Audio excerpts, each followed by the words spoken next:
It is August 29 and I am at the Cedars Trail. It is in Creston. It's one of our newer trails. It's about 2 years old and it's a really nice trail. The only thing is that it's 1.3 kilometers. So it's like a baby trail, but it's still special enough that I want to show it with you. And I'm with my mom today. So this is going to be fun.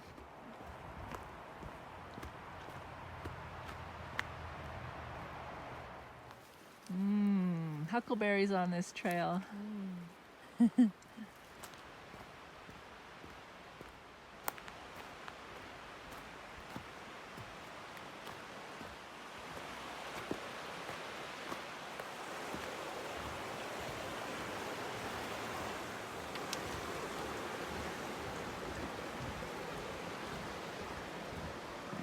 a really nice job making this trail, I must say.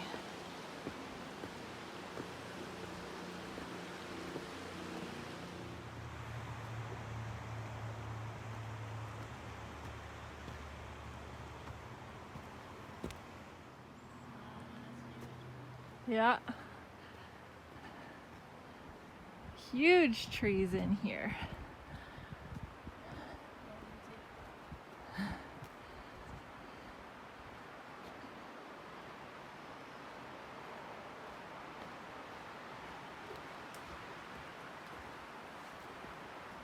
I have a couple of stories that I want to tell you guys. One is a joyous one and the other one is a distressing one. But since you've been following along, or those who have been following along, I'll tell you the joyous one first. And that is that my farm has finally sold. After 6 years of being on the market, it is officially sold, and I actually have to be out in like 3 days. We only had 2 weeks to get out. So it's been a mad rush around my house and I haven't been able to find any place to purchase.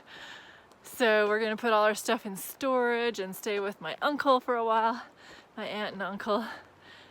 So that's a huge, huge burden lifted for me. So that is my joyous story. My distressing story kind of is related to my joyous story.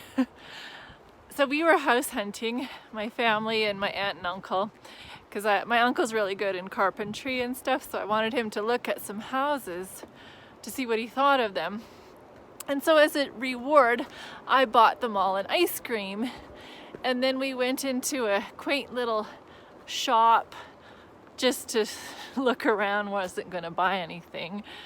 And so, but in that shop, they had a sign that said you either need to wear gloves or you have to use hand sanitizer. So fine, I did it. I put down my wallet and I got some hand sanitizer and I was rubbing my hands walking around the store, and then I walked out of the store. And it wasn't until 2 days later that I realized that I did not have my wallet with me. And then I thought, where is my wallet?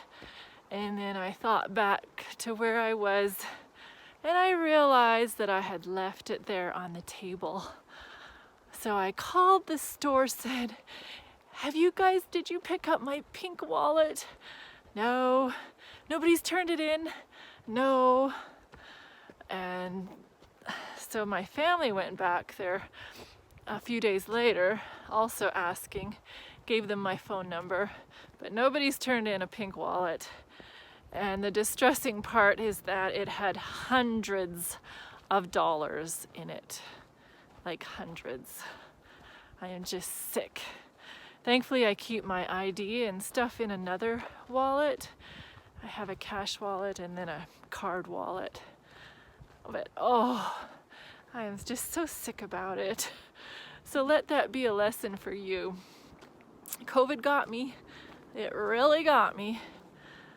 Not sickness-wise, but that silly hand sanitizer that you have to put on wherever you go. So tell me, have you ever left your purse or wallet anywhere? I would love to hear your stories.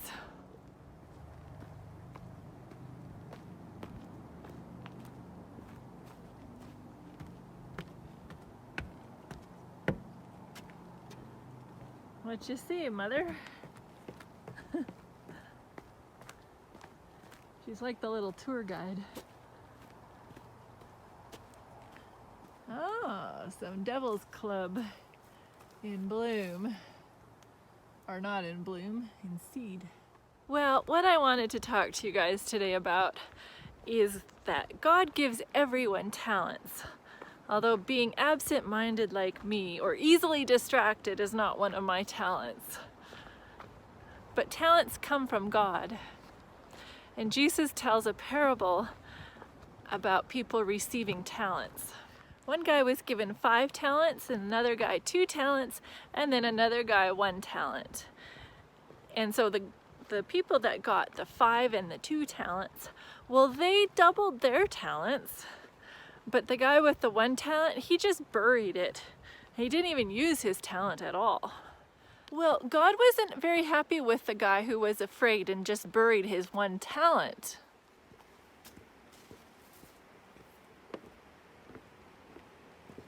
Something I'd like to point out to you is that those talents were not developed on their own. They were gifts from God. And what is very comforting is that God doesn't expect equal accomplishments from everyone. This is such a nice little sitting area overlooking the creek. This is Summit Creek, it's called. But what God does expect is not equal accomplishments, but equal dedication. There is a blessing to be received by using our talents. In a perfect world, everyone would use their gifts and talents to bless others. But since we live in a fallen world, people usually use their talents for selfish gain. Yeah, just to glorify themselves. You may not have the gifts of Mother Teresa or Billy Graham, but the one gift that you do have, the 1 talent, use it for God and He will bless you. Even if you only have 1 talent, He will absolutely use you for His glory. And that is the highest reward one can have. That's the whole reason we're here, is to glorify God. So embrace the talents that He's given you. Now, my mother doesn't know that I'm saying this about her, but her talents, she has many talents, but I'll tell you a couple of them. She is the church organist, and she is a musician extraordinaire. She's a violinist, and she knows how to play the banjo and the accordion and the guitar and the mandolin. And that's it, I think. But it's good. It's enough, and she uses it for God's glory, of course. And she also has a talent of digging deep into the Bible and then sharing what she's learned with others. She speaks up front in church, and yeah, she's really inspired me with Bible study and how she really digs deep with it. And I really love that about her. So, 2 big talents that my mama has. She also has a talent of caring for the sick. If somebody says that they don't feel well, she just doesn't say, "Oh, I'll pray for you, that's too bad."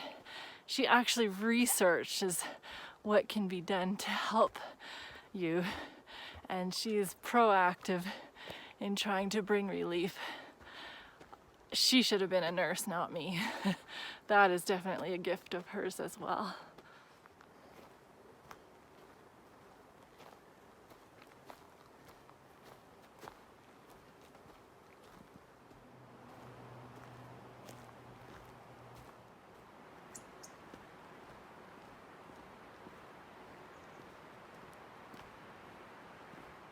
Okay, this is a bit awkward, but Mom, what is 1 talent that I might have? Just 1?